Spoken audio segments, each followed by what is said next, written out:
আমার একেশ পাকিবে দন্ত নড়িবে সম্বল হবে মোরলাঠি। আমার একেশ পাকিবে দন্ত নড়িবে সম্বল হবে মোরলাঠি।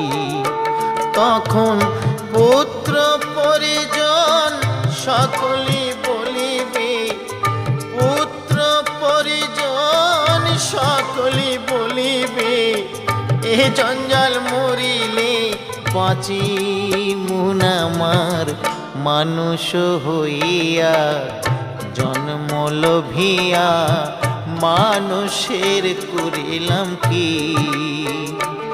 আমি মানুষ হইয়া জন্ম লোভিয়া মানুষের করিলাম কি।